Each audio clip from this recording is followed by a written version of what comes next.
গাছে বসে একটি তোতা আম খাচ্ছিল। হঠাৎ করে এক ব্যক্তি নিচে এসে জোরে জোরে হাসতে লাগল।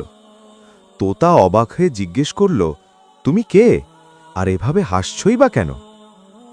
ব্যক্তিটি উত্তর দিল, আমি মৃত্যুর ফেরেশতা।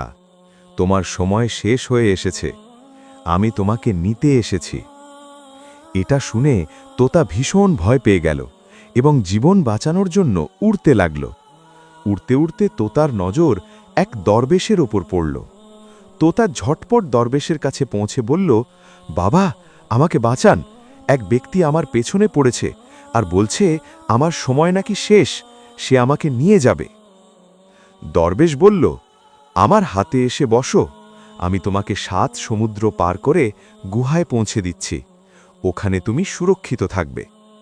তোতা দরবেশের হাতে এসে বসল, আর দরবেশ চোখের পলকে তাকে গুহায় পৌঁছে দিল।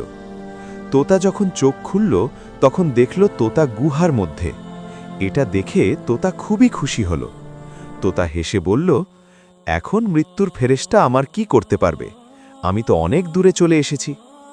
কিছুক্ষণ পর সেই মৃত্যুর ফেরেশতা দরবেশের কাছে এলো।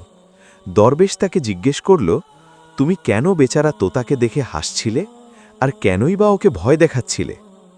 ফেরেশতা উত্তর দিল, আমি মৃত্যুর ফেরেশতা। তোতার মৃত্যু খুব সন্নিকটে ছিল। ওর মৃত্যু গুহার মধ্যে একটি বিড়ালের হাতে হওয়ার কথা, কিন্তু ও গাছের ওপর বসে আম খাচ্ছিল।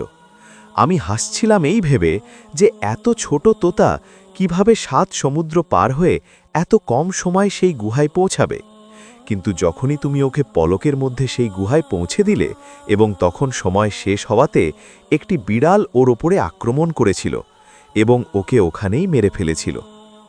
দরবেশ সব কথা শুনে আফসোস করতে লাগল এবং বলতে লাগল, আমি তো ওকে সাহায্য করার চেষ্টা করেছিলাম, কিন্তু আমি আমার নিজের হাতে ওকে মৃত্যুর কাছে পৌঁছে দিলাম।